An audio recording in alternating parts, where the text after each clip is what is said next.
Was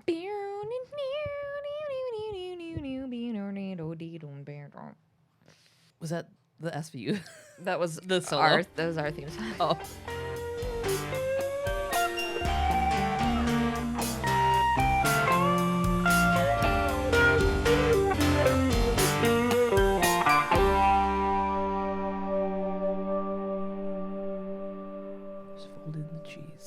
John wants to get into the CBD game. Yeah? Yeah. He's like, I'm going to be a weed farmer now. I mean, it's the next American Gold Rush. I've always wanted to get into it. Yeah. Plus, I don't like smoke weed, really, so. That's what John said, too. He was like, I want to be the Ted Danson of weed.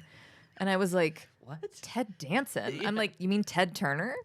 And he's like, no, Ted Danson, like his character in Cheers, how he was a recovering alcoholic, but he owned a bar. I'm like, oh, okay. Oh, I guess I didn't know that. Yeah. Huh. And I'm like, oh, his name was Sam. And he's like, no, the big guy's name was Sam. And I was like, that's Norm, you dick. They said his name 12 times in every episode.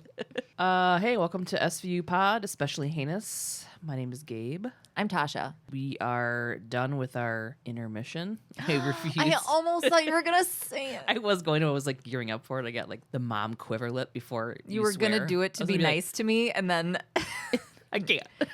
So we have a website. Oh, shit, yeah. SVUpod, especiallyheinous.com. Follow us on Instagram at SVUpod and on Twitter at SVUpod. Join our Facebook group. If you want to get in touch with us, you can email us at svupod@gmail.com. So we are still in season 1, busted into the second half, episode 12. Busting into the second half like it's a huge double door. Limitations. The opening, they're at a comp stat. If anybody doesn't know what that is, the shortened version of it is basically it's just comparing statistics and holding law enforcement accountable in New York. It's the principal's office for Cops. Yeah. And they have all of your report cards sitting in front of them. So if Cragen is Mr. Belding, all right, Commissioner Morris is Superintendent Chalmers, because we don't know who the superintendent is at Bayside, so we'll just borrow him from Simpsons. Yeah. Principal Belding is like, oh my God, you're so yellow, like you should go to the hospital. You're jaundicing out. And Superintendent Chalmers is like, Skinner! Cragen!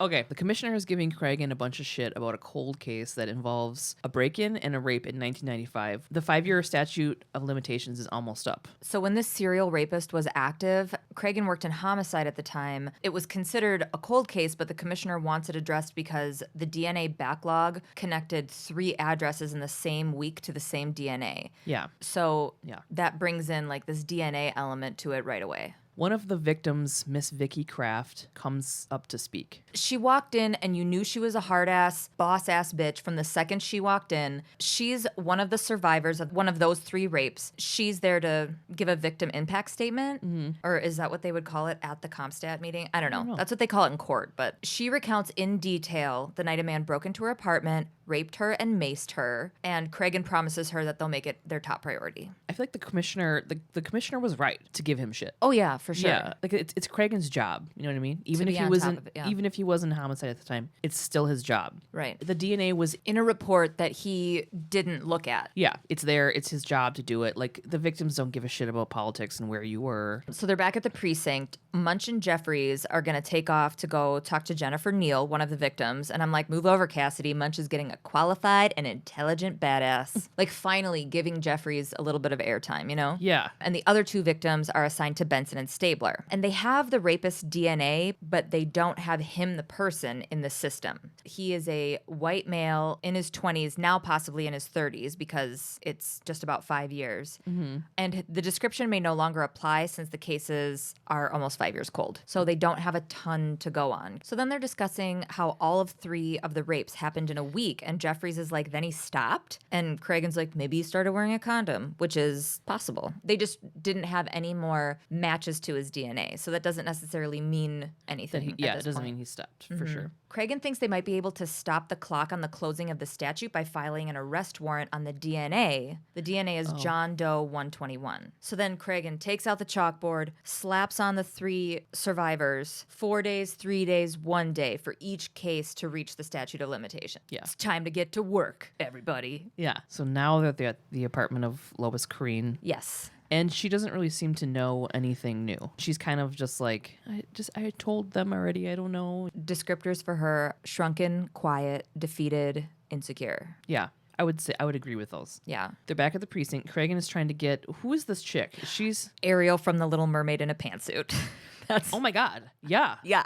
It's Ariel. I'm just going to call her that because I don't even know her name. Me neither. And we've never seen her before, but all of a sudden, We were supposed to know who she was. she and Kragan are just hoofing it through the courthouse. Yeah. So he's trying to get Ariel to convince the judge to issue a warrant on a John Doe because they just have the DNA. Right. They keep referring to this as the Wisconsin maneuver, which was really interesting to me. And I don't know what it is, and I'm not looking it up. Hopefully it's the chaser. That's what I wrote.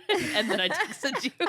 It is the chaser, and I'll explain all of it. Okay. And then he kind of threatens her in a way. He's like, think of it this way. And I know he's doing it out of desperation, but he's like, think of it this way. Every time you get into a cab, John Doe 121 might be the driver. And I'm like, thanks, Kragan. Yeah. Like, I didn't think every dude that I come into any kind of contact with isn't going to be my next fucking Dateline co-star. Yeah. Yeah, that little exchange was really weird. She looked really busy. Yeah. You know, and then he's just like, you're going to get raped.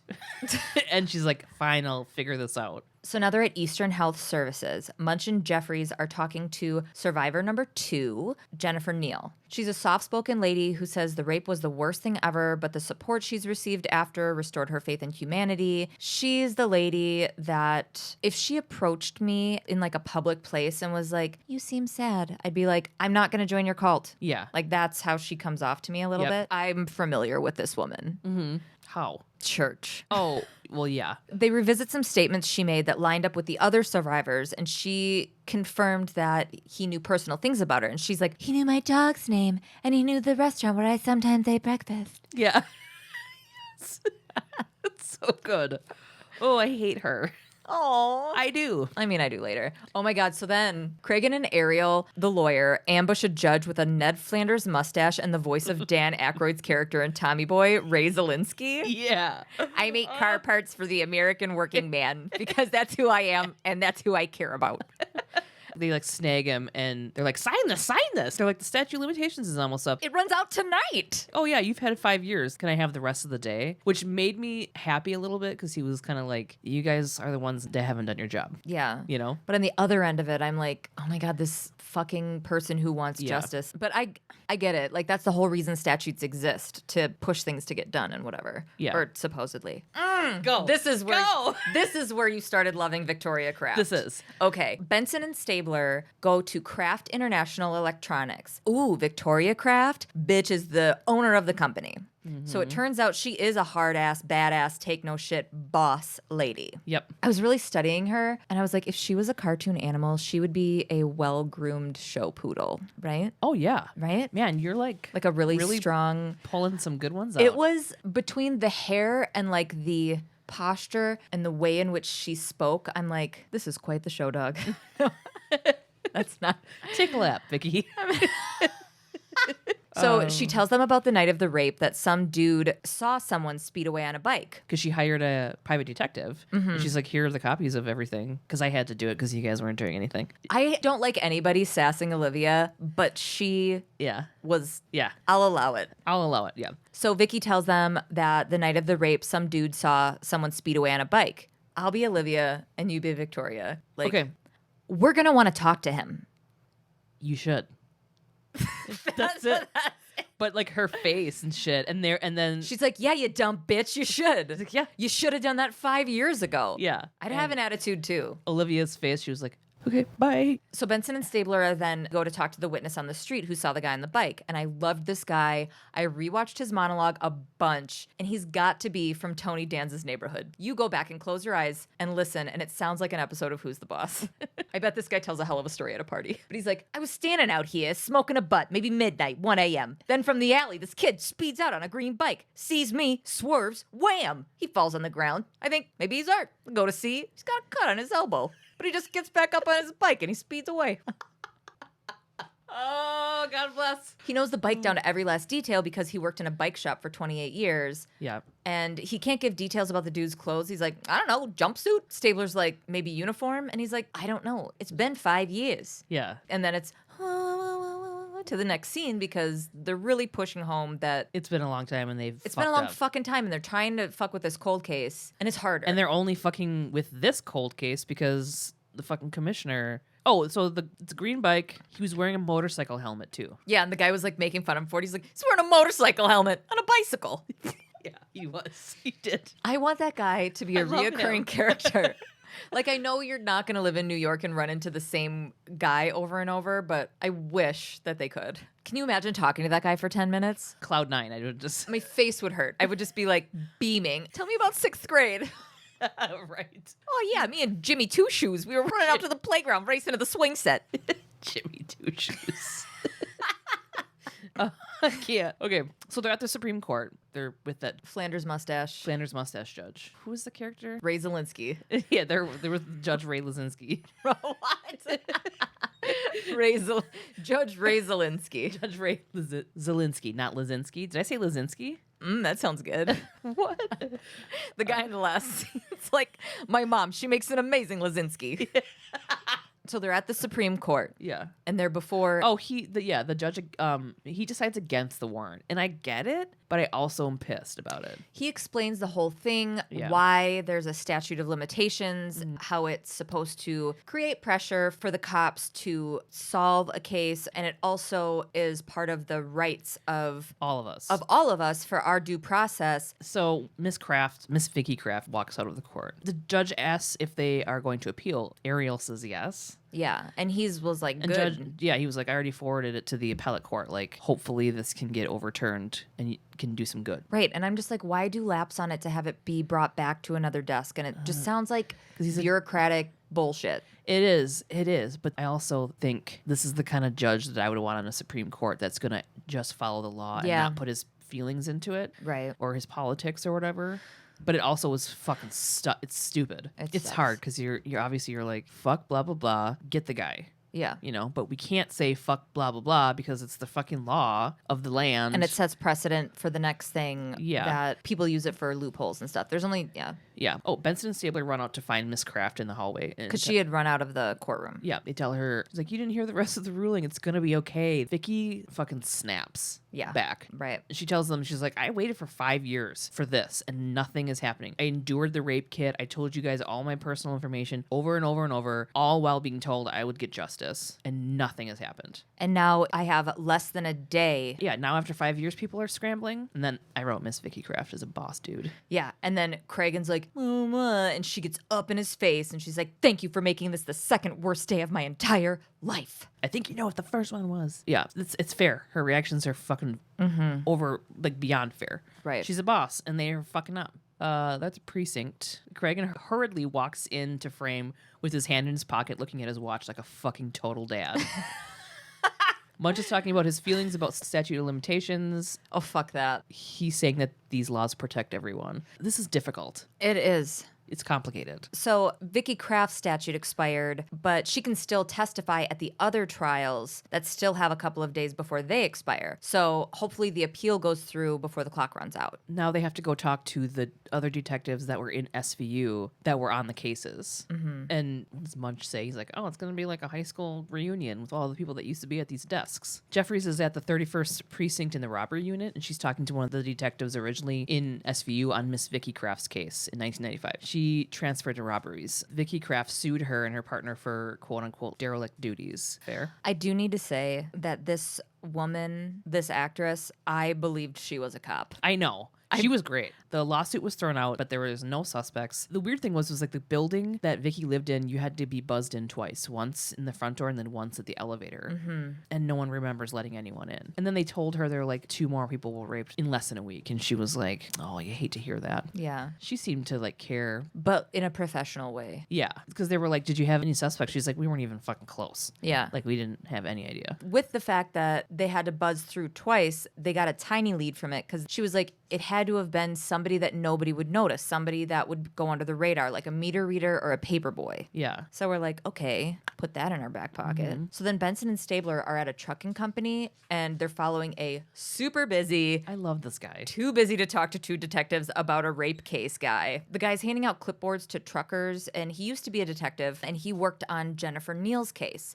survivor number 2. This lady. Yeah. He said she was a real nice lady, and he said that the guy knew a bunch of stuff about her. What kind of car she had and where she shopped and stuff. Yeah. So, like, he'd been watching her. Like, that's part of his thing. They asked him about his old partner, which was the lady from Robbery that they had just been talking to, Ruiz. And he said that she's really good, and he really liked her and missed her and whatever. The other case was handled by Detective Dan Latimer, and he was a piece of shit. He was a garbage pile that was on fire, went out, and then... He was a dozen dumpster muffins. Yeah. I hated him. The worst. He said, this is the trucking company guy, former detective saying this. He said that Detective Dan Latimer claimed that most rapes were fantasy and said that he's a retired cop and runs a cop bar out in Queens. He was like forced to retire. It was either he was going to get fired because of something like that or he had to retire early. Yeah, because he was a shit cop. Yeah. Yeah. And the cop bar he runs is called 1013.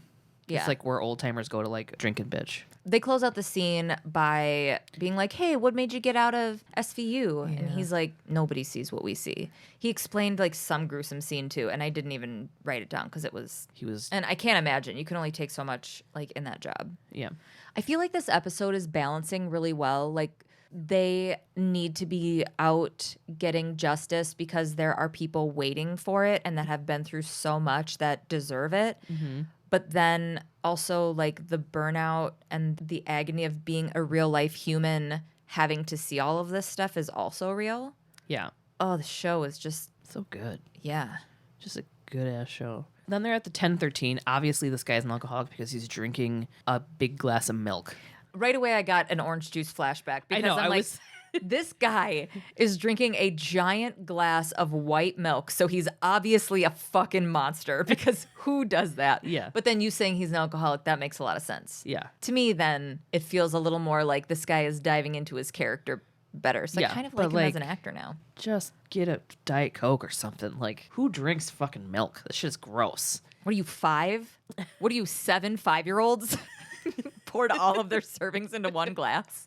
So he remembers the case. It was 7 5-year-olds standing on top of each other in a trench coat, trying to get into an R-rated movie. Are you that? Olivia mentions she noticed that he didn't take many notes. He makes some excuse about not going quote unquote all out on rape cases, or you'll get burned out, and that she'll learn, which obviously proves that we hate this guy. Yeah. He said it was a ONS. A one-night stand. Oh, he says that the girl was the bookworm type. And she probably just regretted it. He said if she ever caught a man, she wouldn't know what to do with him. She has sex with him, feels bad, and makes up a story about some mysterious man who knows all of these details. Oh, and Benson's just like doing breathing exercises the whole time And to not Stabler's jump just, over the like, table. Stabler's just anger quivering in his man panties or whatever. I can just see it. But he keeps his cool. They both do. Yeah. Just so they can get the information they need. Stabler actually kind of is like He plays into it Yeah, just to to get get him this to guy talk. to be able to get the information out of Because him. if it was just Olivia, you know he'd be like, get out of here, broad. Get me And- some more milk. Stabler's playing up whatever role he has Yeah. to get information from this guy. And Benson's like, fuck you, dude. Yeah. And so Stabler is like, well, you know what, Dan? Her rapist DNA matched with 2 other rape victims, and we're filing an arrest warrant on his DNA. And this dude legit says, so I made a mistake. Let me buy you a drink. Olivia, like, she takes off. She's like, fuck this guy. And then Stabler is like, sexily staring him down. Yeah. He just looks hot and pissed. Yeah. Okay, so now we're at the appellate division court, and I fucking hate this judge. He's like using the slippery slope fallacy to downplay the appeals for the warrant, and it's really annoying. So fuck him. But also, these judges that are presenting this, they make sense on paper. And it's also the year 2000 where DNA seems like crazy new scientific technology. I mean, it was. But it seems just as archaic as every other bullshit law that we drag our feet to change, though. Yeah. He doesn't want to set a precedent to be able to extend the statute because then it's like you have DNA to catch the perp, quote unquote, at our leisure. Yeah. And I hear that and I'm like, OMG, they should always do this if they have DNA evidence. Like they should always be like, okay, we're arresting the DNA. Boop. Yeah. And that because it doesn't change just because the time passes. And you should be like, DNA is the ultimate evidence. The judge says the court understands what a danger to the community he can be, but that does not mean we can circumvent the law to apprehend. It's denied, if you guys didn't figure that out. Yeah. The appeal is denied. So now they're at the apartment of Lois Crane. She's talking about how she was 24 and like the worst thing that had happened to her was when Brandon Lee died. And she talks about the crow. Okay, I'm going to go off a little bit. Go ahead. Did you know I was going to do this? No, but Okay. I'm here for it. I love the crow. I love the crow. I love Brandon Lee. Okay. So does this lady. For those of you who don't know, Brandon Lee was the son of Bruce Lee. For those of you who don't know Bruce Lee, he's a famous actor and like kung fu star. Watch the movie about his life, The Dragon, the Bruce Lee story. There's tons of conspiracy theories about how Bruce Lee died. You should look into it because he was a really big proponent of like teaching everybody kung fu and karate and stuff. At the time, a lot of like Asian cultures were like sort of against teaching non-Asian people that stuff. So he was shit on by like a lot of people for it, you know? So he like mysteriously died, Bruce Lee. His son Brandon Lee is in the movie The Crow. He dies during the filming of the movie when he gets shot. Somebody had replaced the bullet. What are they called? Bullets that are blanks with a real one in the movie, and he got shot and killed. So there's like they're wondering if like it's like part of the Bruce Lee stuff. Yeah. Anyways, get into it. It's really good. Anyways, the rapist knew that she was into Brandon Lee and wanted to talk about the crow. Oh, before he left, he said, "You're a sweetheart, Lolly." And that's a name only her grandma called her. Like, how did he know that? And then the detectives brought up the bicycle thing, and she was like, I knew it was him. I saw him for months before he came into my room. The man on the green bike. Yeah. So they're like, green bike. Well, the last detective, that shitbag from the 1013 that likes milk so much, he had told her Just loves him a glass of milk. loves milk.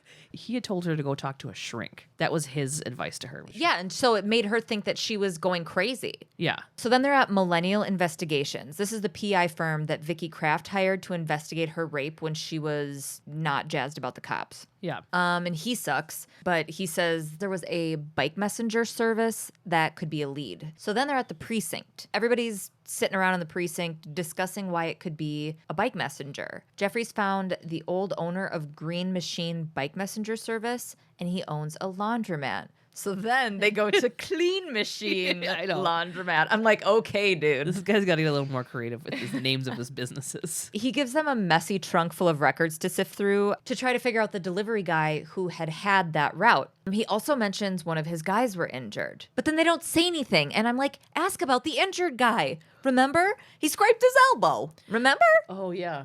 Then they're at the precinct going through this whole trunk full of records. They found a lead with Magnitude Insurance Services, and there were 4 deliveries to Jennifer's building the week before her rape. So then Benson and Stabler are at Jennifer Neal's office, and she tells them she doesn't want to hear their questions. And everybody's like, what? And she's calm and elusive. She says she remembers the company but doesn't want to answer any questions. And they're like, don't you want to fucking like, we're getting there. Like, help us figure this out. And she just goes, in 5 years, a lot of things can change. Oh, God. You're creeping. You're good at that. And she doesn't want to pursue it. And they keep pushing her. And Stabler's like, the guy is still a danger to others. And she's like, what if he's not, Gabe? Olivia's face changes so subtly. And then in my notes, I put, God, Mariska, you are such a good actor. She is. She's so beautiful. And she goes, you know who he is. Yes, she does. They met by accident. He didn't recognize her, but she did. When she was satisfied that he had changed, she told him who she was. Because she talked to him for a while. Yeah. And then revealed who she was. Yeah. I guess he wanted to turn himself in, and she talked him out of it. They fucking prayed together. Ugh. The vein in Stabler's forehead I know. is working fucking overtime to Yeah. keep his voice calm and measured. But he's pretty much just like, lady, this guy isn't changed. You praying with him doesn't mean shit. Yeah, he's like, I don't know what he told you, but these dudes don't change. Right. He's still a danger, and she disagrees. Oh my God. So then they're in the precinct. Of course, they have her in interrogation. Her religion is she's a member of the Society of Friends, a.k.a. the fucking Quaker. I wrote Fucking quackers. Same thing. She's a Quaker. It Yeah. means she's a pacifist who believes in doing nothing. Yeah.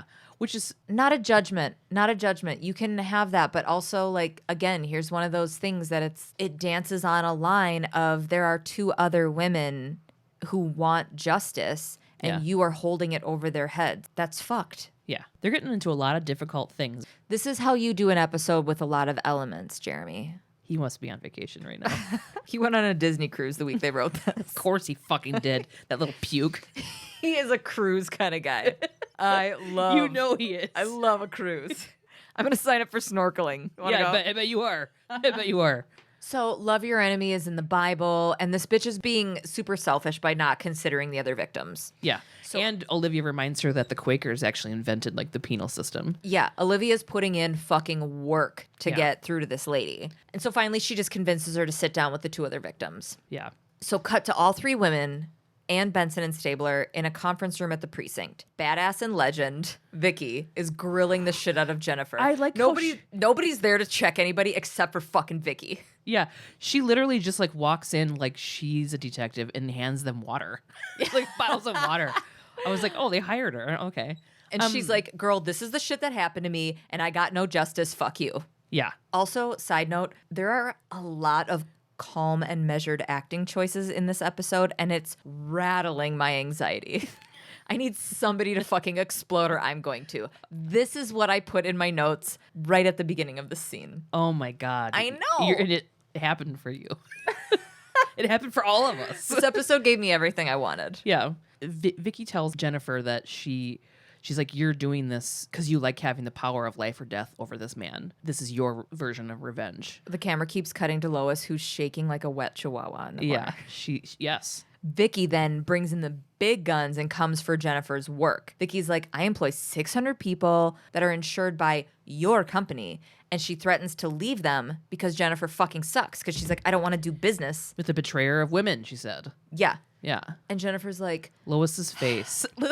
It cuts to Lois's face, and she has like, all I can describe it as when they do a close up of a 70s like horror movie lady face with her eyes are open, and she's like, she loses it. As soon as I think that Vicky is the Meryl Streep of this episode, Lois gives it to us. Yeah. She basically says, do you have any idea what it feels like to not be able to leave the house and thinking every man on the street can be him? And then she just screams, tell me his name, you stupid bitch. Yeah. So Stabler comes in. He's like, all right. She's just exploded. Her insides are everywhere. And that fucking bitch. She says, Lois, I hope you find peace. And Lois says what we're all thinking and just screams, shut up, you freak. Shut up. Yes. Cragen's office. Cragen is looking at his clock. He wants to get this solved before the statute runs out. Dan Florek goes, this episode is about time and pressure. A lot of watch work happening this episode. He's giving himself a pep talk in his trailer. Yeah, so it's 15 hours left and Cragen is getting wild. Benson and Stabler are like, she's not going to talk. And Cragen's like, fuck that. She's a victim, but he also the only witness to a felony rape. So he wants to get a judge to get a material witness order. So they're conflicted because they've never forced a victim to talk that doesn't want to. But they're talking about the Fifth Amendment, and Olivia goes, that's only against self-incrimination. Yeah. So they need to just come for her. Like, it's like, you don't want to come for A victim. You want, yeah. But they need to compel her to talk. Yeah. And they've never done it before. And Cragen's like, you want this guy to walk? And I'm like, on the nose foreshadowing wordplay. I like it, writer's room. Oh, Yeah. I got it. But I'm like, okay, writer's room. Like, again. Thank God Jeremy's on that cruise. Oh. Okay, so they're at the Supreme Court. Miss Neal approaches the bench. She will not tell the name. Mm-hmm. The judge will put her in civil jail if she won't cooperate. She won't say, so she's in contempt of court. Right. She's taken away. She says to Olivia, I'm just trying to do what's right, and so are you. We just happen to disagree. They just sent a rape victim to lock up. Olivia's not happy about it. Yeah. Commish Morris stomps into Cragen's office in his Sunday best to chew out Cragen for putting a rape victim in lockup. Mm-hmm. And Cragen calls him on politicizing all of it. He knows the commissioner only cares about how he looks to the mayor and the board, and he reams him. And the commissioner's like, you're getting dangerously close to insubordination. And Cragen's like, then write me up or get the hell out of my station house. Because until you take this job away from me, I've got a job to do. If we don't find John Doe 121 by midnight tonight, we never will. And I'm like, yes, Dad. He yells at him for waiting Till Comstat to tell him about the DNA matchup. He's like, why Yeah. did you wait till then? And he was like, it was in the published circular. And it was, though. You know what I mean? Mm-hmm. Like, it was. It's still Cragen. He's still fucked up, you know? Cragen tells him he robbed him of 3 days he could have found the rapist. Cragen's wrong. Like, he should have been checking the published circular. Yeah. Staying up to date and all that shit is part of his job, you know? He's so busy. He's a New York It doesn't matter. captain. It doesn't matter. I Is, know. let me look at the rape backlogs shit. Like, it's just I'm just here to defend Cragen. At what cost? yeah.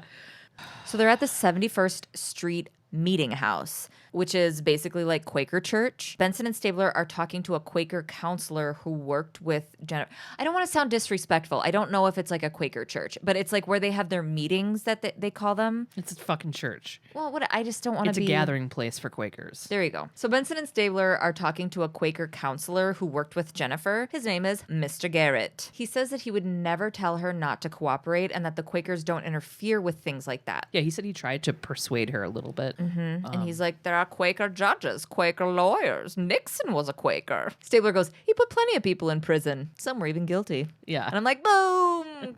Comedy. Mr. Garrett refuses to help, so they go get a warrant for the members list. Yeah. And since Jennifer prayed with the attacker, they think he may be a member of the meeting. Yeah, and the church is considered a sanctuary, so he's like not gonna give him. He like can't kind of. So then they go back in with this warrant, and it's just chock full of white people calmly and bizarrely sitting around staring at them. Yeah, It felt very Waco. yeah, it did. And they're like, "Oh, hey, what's up?" And Olivia goes to the office. And it's just like, excuse me, dude. I'm Pardon me, just gonna pardon me. squeeze by you real here. Watch your knees. And then they go into this office filled with people, but everybody's just sitting there staring at them They're like, "Please don't do this." as this violin kind of just amplifies. And then she goes up to this old white lady librarian type in a pink cardigan and a pussy bow gripping a Rolodex. like, yeah, clutching it. Like, please don't. And Olivia's like just kind of reaches over and plucks it out of her cold, dead hands. And then like slowly walks backwards out. Precinct, all detectives on deck, fucking crunch time. So they're trying to match delivery drivers to church members. Harvey Dennis 1N, Harvey Dennis 2Ns, match. He's in the system for attempted burglary, which we've learned before that usually happens when it's a rape attempt. Because it's just them breaking in, right? Is Yeah. this burglary attempt? So they're like, oh my God, it was his 4th rape attempt. He was in prison for 15 months, but then he was hospitalized for forcible sexual injury during incarceration. Boom. So then he was paroled as a result. So they got his address. Yeah. So Benson and Stabler go into a hotel, I think. That's right? what it looked like to me. Yeah. Yeah, but people were like playing cards and stuff, so maybe it was like a halfway house. Oh. It could have been. I don't know. He works there. What did they say to him? They say like, pull his. Stand up and put your hands up. Yeah. And then he's like, wait, I have to buzz you in. And they like pull their guns on him. Yeah. And they go inside and he's in a wheelchair. They're really milking this. Yeah. That's a callback. Yeah. He says, you got me. He said he was injured in a bike incident and crushed his spine. Okay, so remember how the owner was like, yeah, we went bankrupt because I didn't have the insurance and one of my bikers got hurt. Yeah. That was him. Yeah. Yeah. That's where I was like, oh, not the elbow thing. I know, not the elbow thing, but then that should have prompted them to ask, right? It should have prompted them to ask, like, who was that? Oh, yeah. And so Stabler's reading him his Miranda rights as he lifts Harvey out of the wheelchair to put him in the back seat. And Benson's putting his wheelchair in the trunk. And Olivia's got this look on her face that's like, should we be doing this? I'm conflicted. And I'm like, I'm not. Yeah, he he raped was- 3 women. Yeah. At least 3. Yeah. He tried to do 4. Fuck him. Well, this episode was nuts. Yeah, there was a there's lot. going on. Yeah. I feel a little off just because we haven't done an I know. episode in a little while. Me too. I So. feel like I have to relearn how to read or something. It was like really weird. I'm like the whole time. All right, so I have a chaser. Oh, do ya? I do. Oh my God, I do. Believe it or not, I do. I'm excited to hear about this Wisconsin thing because they mentioned it like 17. Like, oh, the Wisconsin. It's mentioned 3 times in the episode. I'm like, I get it. This is the chaser I'm going to do. I hate the way every single person said it. It said Wisconsin. Oh, really? People are like, Wisconsin. Okay, so they mentioned it a bunch of times. The Wisconsin John Doe arrest warrant. So there's a few elements of this whole thing to discuss. The first being statute of limitations. So as they said in the episode, basically the statute of limitations protects an individual's ability to defend against criminal charges because over time memories fade, evidence is misplaced, witnesses are harder to locate.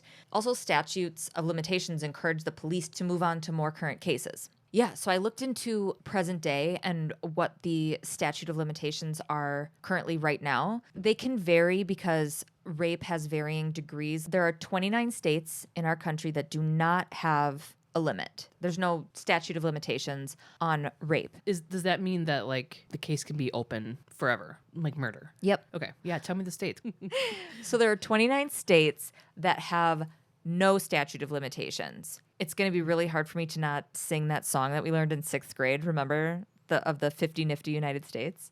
Mm-mm. Alabama, Alaska, Arizona, Arkansas. Yeah. Nope, they have it. Ready? Okay. I'll do it. Okay. Alabama, Alaska, Arizona, Delaware, Idaho, Indiana, Kansas, Kentucky, Louisiana, Maryland, Michigan, Mississippi, Missouri, Nebraska, Nevada, New Jersey, New Mexico, New York, North Carolina, Oklahoma, Rhode Island, South Carolina, South Dakota, Tennessee, Utah, Virginia, West Virginia, Wisconsin, Wyoming. All of those states have no statute of limitations. Why don't you just tell people to Google the states that Well, because these other states are bullshit and I kind of want to talk about it? talk about it. Pennsylvania has a 12-year statute of limitations. For rape? Yes, this is Or all these statutes are for rape. Georgia, Massachusetts, and Washington, D.C. have 15-year statutes. Wisconsin is it's 5 years, right? Wisconsin has no limit. Oh, okay. Yeah. This is present day. So the story I'm going to tell you is one where Wisconsin still had a 6-year limit. Ohio has a 20-year statute of limitations on rape. California, Colorado, Illinois, Iowa, Montana, Texas, and Washington all have 10-year statutes. Maine has an 8-year statute. North Dakota has a 7-year statute. Oregon, Vermont, Arkansas, New Hampshire, and Hawaii all have 6-year statutes of limitation. Connecticut has a 5-year statute. Florida has a 4-year statute. Sorry, Minnesota, 3 years. Mm-hmm. So initially, a warrant requirement is that the warrant must state the name of the person to be arrested. So a John Doe warrant requirement would be then if the name of the person to be arrested was not known, then the warrant could, quote, designate the person to be arrested by any description by which the person to be arrested can be identified with reasonable certainty, right? Yeah. So with that, it seems reasonable that a person's genetic code would be considered a pretty solid identifier, correct? Yeah. Okay, so all that in mind, this is the story of John Doe number 12. This Dickholes case is the one that they keep referencing in the episode. Okay. In the early morning hours of December 7th, 1994, in Milwaukee, Wisconsin, 15-year-old Dewanna F., I don't know if that's just her abbreviation for her last name or if they changed her name completely, but she was a minor, so Dewanna was waiting for the bus. A man approached Sorry. and stood next to her reading the paper, also for the bus. He got on the bus and he went to work. No. I was like, oh, good. No, I believed you for a second. No. A man approached and took her at gunpoint to a nearby lot. In the Wait, lot, so he wasn't reading the paper at all? The paper is fake. the paper was fake. Your face is getting so good at lying to me. Oh my God. A man approached and took her at gunpoint to a nearby lot. In the lot, the man tied her hands behind her back, covered her eyes, and forced her into a car. No. This isn't a good story. She's alive? He didn't drive very far before he pulled over. He forcibly touched her and made her perform fellatio on him. Yeah. Oh, she was 15? Yep. Waiting for the bus? This is icky. Okay. Wait, what time was this in the morning? Like super duper early morning. Like I assume she was probably going to school. Yeah. Oh! He told her he wouldn't kill her if she did that good. So he did that routine once again, drove around a bit, pulled over, groped her, and made her give him fellatio again. Mm-hmm. And then he let her go. But he's dumb and she's smart. because Dewana immediately found her mom, and they went to the police where she was given a rape kit, and semen was found mixed with her saliva. Oh, God. Oh, God, I fucking hate men. I just hate them all. A DNA profile was then developed, but a suspect wasn't able to be found. And at the time, the statute of limitations for rape in Wisconsin was 6 years. So that was on December 7th, 1994. Okay. Fast forward to December 4th, 2000.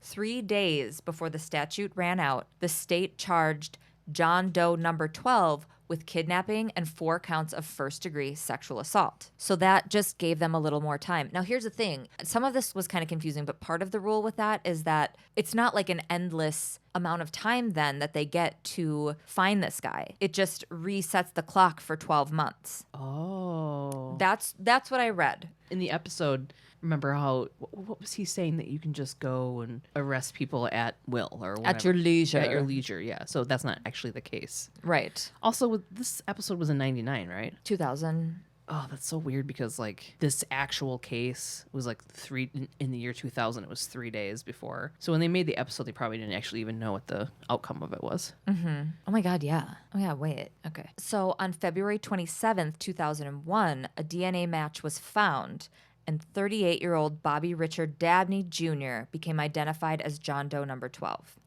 Bobby Richard Dabney is a joke name, right? Bob Dick Dabney. Yeah. Bo Dicky Dabney. Bo Dicky Dabney. Bobby Dicky Dabney. Bo Diddley. Rob Dan Dicky. Ricky Bobby. Ricky Bobby. You go on. I want to emphasize what a big deal this was. So the statute was up in 3 days. They used science in their favor, and he was caught 3 months later, where it would have otherwise been impossible to charge him for this fucked up, awful crime. Mm-hmm. I wonder how many people he did that to. I know. Yeah. Well, there's more came out of it for him. Oh, okay. So this guy's such a fucking asshat. He's tried every clerical loophole that he could get a hold of. His lawyer moved to dismiss the charges. His lawyer argued that his rights to due process were violated because of the delay in arresting him, and the original complaint and arrest warrant were not strong enough because they were based solely on his DNA. I'm shaking my head. I don't know how to respond to that. Yeah. Based solely on his DNA, based solely on the thing that it's like one in... Based solely on you. What is it? Like 1 in something trillion sex billion number that isn't even a real number. So Milwaukee County Circuit Court Judge Jeffrey A. Wagner denied that shit. By the time of the trial, Dewana was a 22-year-old college senior by the time she was able to sit in court with that piece of shit. Mm-hmm. So she said to Judge Wagner, "This has been a long time coming. A long time ago, I forgave this man for what he did to me, but I asked the court to show him no mercy." That's fucking how you do it. So he was convicted and sentenced to 3 consecutive 40-year prison terms. Whoa. 120 years. That's weird. They never do that. Wow. But it wasn't over, because after he was formally charged with the 1994 rape, his pesky DNA linked him to another attack that was yet to be solved. So the woman in that case sat in on that trial. So then I was like, "Alana, look what I'm doing, blah, blah, blah. You know anything?" Yeah. And I was like, "Could you find like one other thing?" And pretty soon she sent me a bunch of stuff. And I was like, "Alana, stop doing things for me now." And she's like, "I just got curious." But so Alana did some digging and found that prior to this, he was charged with burglary and second-degree sexual assault in 1986. Wait, is that why he got 120 years? Because he had a prior record? So I don't know, because he was out of prison then.